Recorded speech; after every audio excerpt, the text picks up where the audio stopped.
안녕하세요. 이메리스 공인중개사입니다. 오늘은 윤석열 정부의 부동산 정책과 향후 부동산 시장에 미칠 영향을 예측하고 인천 부동산 시장의 재건축과 재개발에 어떤 영향을 미칠지 알아보겠습니다. 세금을 줄이고 규제를 푼다는 윤 정부의 부동산 정책의 변화는 무엇일까요? 윤 정부 부동산에 대한 기대감은 아주 많습니다. 규제 완화와 기대감으로 아파트 주택 시장의 매수 심리가 회복세에 있습니다. 하락세를 멈춘 경기, 인천의 집값이 들썩이고 수도권의 매수 심리가 회복하고 있습니다. 새 정부 출범과 함께 매수 심리 지수가 91% 상승하는 모습을 보이고 있습니다.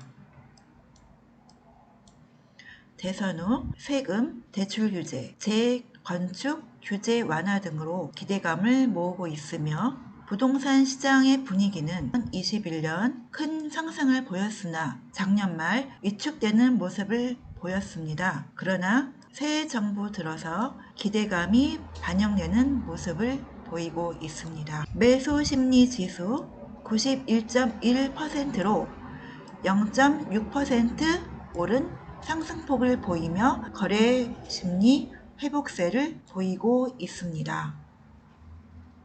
그러나 부동산 시장은 그리 호락호락하지 않는데요. 건축 원자재의 가격 상승으로 공급 시장에 어려움을 겪고 있습니다. 과거 문재인 정부의 시장 통제의 수단으로 규제를 강화하고 양도세를 중과했습니다. 하지만 윤석열 정부는 양도소득세에 대한 세금 부담 완화로 시장의 수급 유연성과 시장의 유연성 그리고 주택의 공급 안정화를 꾀하고 있습니다.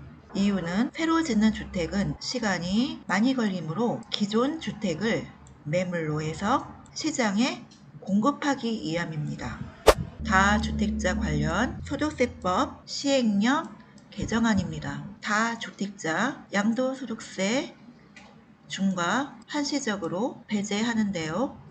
조정 대상 지역 외 지역입니다.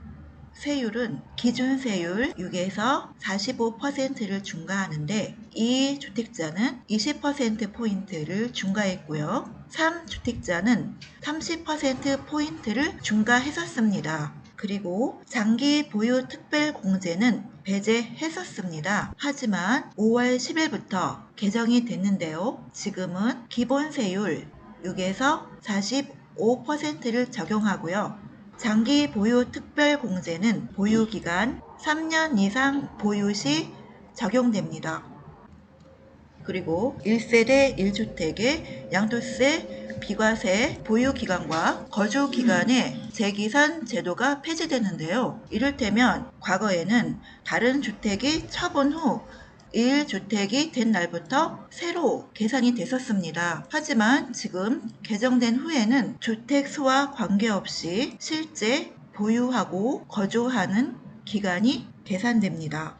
다주택자 중과 한시 배제에 따른 세 부담 변화 사례를 보겠습니다. 이 주택자가 5억 원의 차익을 봤을 경우에는 과거에는 2억 7,310만 원의 양도소득세를 냈습니다. 하지만 지금 개정 후에는 1억 3,360만 원을 내고요. 10억 원의 양도 차익을 봤을 때는 5억 8,305만 원을 냈으나 개정 후 현재는 2억 5,755만 원을 내게 됩니다. 그리고 3주택자가 5억 원의 차익을 냈을 경우에는 과거에는 3억 2,285만 원을 냈으나 개정 후 현재에는 1억 3,360만 원을 내게 됩니다. 그리고 3주택자가 억 원의 양도 차익을 봤을 경우 6억 8,280만 원을 과거에는 냈지만 현재에는 2억 5,755만 원을 내게 됩니다.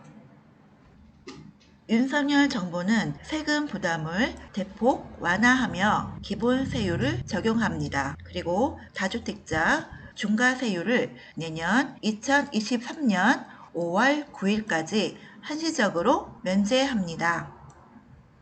기본 세율은 6에서 45%를 적용하고요. 장기 보유 특별 공제는 최대 30%를 적용하게 됩니다. 양도소득세를 줄여주기로 하면 부담을 덜어낸 다주택자들이 부동산 시장에 주택을 내놓게 되고 기존 주택이 공급 역할을 하게 됩니다. 그렇게 되면 시장의 가격 안정에 상당히 긍정적인 역할을 하게 될 것입니다. 임대차 3법과 계약갱신 청구권에 대해서 말씀드리겠습니다. 임대차 3법 시행 2년이 되어서 다시 계약하게 된 시점에 오게 되었습니다. 이것은 시장에 어떤 영향을 미칠까요? 임차인이 계약갱신 청구권을 써서 임대료를 올려받지 못한 임대인들은 올려받게 될 것입니다. 2+2 총 4년 동안 임대료를 올려받지 못한 임대인들은 기존 임차료를 올려받지 못한 부분과 향후 임대기간 총 6년간의 임대료를 한꺼번에 올려받으려는 움직임이 있습니다. 이것은 부동산 가격의 급상승을 우려하게 합니다. 처음 임대차 3법은 임차인을 보호하려는 취지였으나 지금은 집주인과 세입자 간의 갈등 요소가 되고 있습니다. 주택 공급의 곤란, 그리고 입주 물량의 감소로 아파트 전세 신규와 갱신 보증금의 격차가 서울의 경우 약 5,460만 원입니다. 그나마 물량이 없어서 이사를 앞둔 임차인들이 발만 동동 구르는 지경에 있습니다. 윤석열 정부의 기본적인 부동산 정책은 수급 안정을 통한 시장의 안정입니다. 공급의 정책은 아직 뚜렷한 청사진은 없으나 공공주도로 했던 사업을 과감히 민간 참여를 유도해서 독려시켜야 합니다. 그리고 시장 경제 활성화를 위해서는 과감한 규제 완화를 통해서 시장 경제를 활성화시켜야 하겠습니다. 윤석열 정부의 재건축. 윤석열 정부의 부동산 투자는 재건축입니다. 새 정권은 재건축에 우호적인 태도를 취하고 있습니다. 작년 집값 상승 1위 인천. 노후 아파트 노후 안전진단 신청이 많이 이루어지고 있습니다. 새 정부 출범에 재건축 규제 완화에 대한 기대감이 상승하고 있습니다. 이제는 재건축의 시대, 재건축 규제 완화. 그 핵심은 안전진단입니다. 재건축 사업의 걸림돌 하나는 바로 안전진단입니다. 실제로 수많은 재건축 대상 사업지가 안전진단으로 인해 고배를 마시는데요. 1차 안전진단을 통과하더라도 2차 정밀 안전진단에서 부적격 통보를 받는 경우가 많습니다.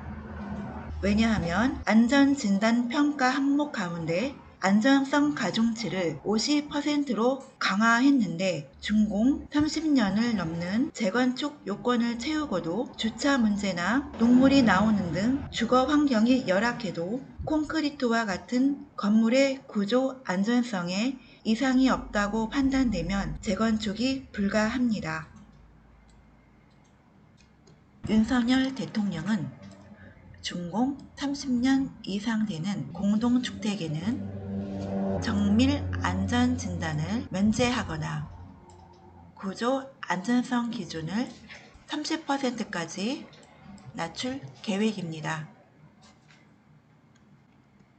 이렇게 되면 그동안 정밀 안전진단에서 고배를 마신 사업지들의 재건축 가능성이 높아져 서울을 비롯한 수도권 주요 단지들의 재건축 기대감이 커질 전망입니다.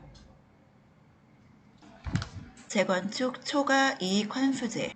사실 안전진단의 기준을 완화한다고 해서 재건축 사업이 활발하게 이루어지긴 어렵습니다. 안전진단에 이어 재건축의 가장 큰 걸림돌인 재건축 초과 이익 환수제가 존재하기 때문인데요.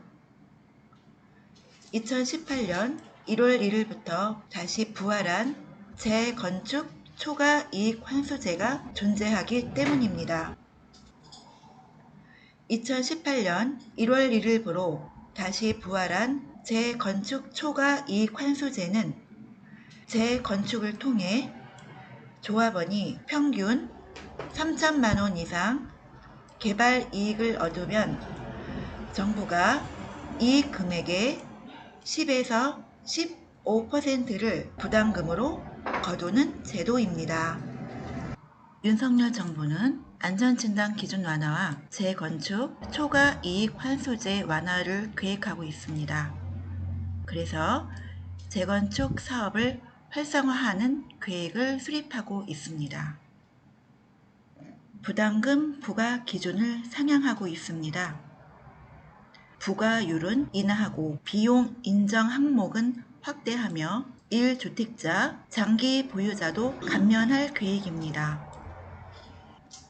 재건축 초과 이익 환수제란 재건축을 통해 조합원이 평균 3천만 원 이상 개발 이익을 얻으면 정부가 이익 금액의 10에서 50%까지를 부담금으로 거두는 제도입니다. 하지만 윤석열 정부에서는 재건축 초과 이익 환수제 내용을 완화하였는데요. 완화 내용은 부담금 부과 기존의 금액을 상향하였고 부과율은 인하하며 비용 인정 항목을 확대하는 겁니다. 또한 1주택 장기 보유자는 감면합니다. 윤 정부에서는 부동산 정책 핵심 과제로 주택 공급의 확대, 시장 기능 회복을 통한 주거 안정 실현에 있습니다. 수요에 부응하는 충분한 주택 공급을 위한 계획을 세우고 정비사업 규제를 개선하고 민간 임대 활성화 등을 통한 시장 기능의 정상화하는 데 있습니다. 이는 주택 250만호 주택 공급과 분양가 상한제의 조정, 인허가 과정에서의 기간 단축, 일기 신도시 재건축, 임대차 3법 개정 등이 있습니다. 250만호가 어떻게 산정되었는지 모르나 현재 시장에서는 쉽게 달성하기는 어려울 듯 싶습니다. 기존의 재건축, 재개발에 대하여 용적률은 조금 더 두고 봐야 할 것 같습니다. 과거 문재인 정부에서는 40% 규제와 15억 원 초과 아파트에 대해서는 0%로 만들어 대출이 불가능합니다. 윤 정부에서는 LTV 제한을 풀겠다는 입장이며 DSR을 풀지 않는다면 주택금융제도는 사실상 제자리 걸음입니다. 윤석열 정부의 부동산 정책은 현재 시행 초기 단계에 있기 때문에 어떻게 진행될지 알 수 없으나 세금 규제 완화와 재건축 규제 완화 그리고 주택금융 완화 등으로 주택 공급을 약속하고 있으나 건축 원자재 가격의 폭등, 금리 인상 등으로 예측하기는 어렵습니다.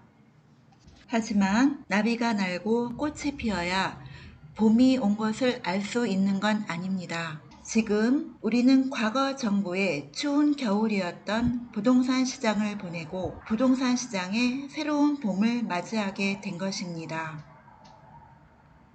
영상을 보시고 전화 주세요. 매물 접수 받고 매수 문의 받습니다. 전화 주시면 성심성의껏 중개하겠습니다.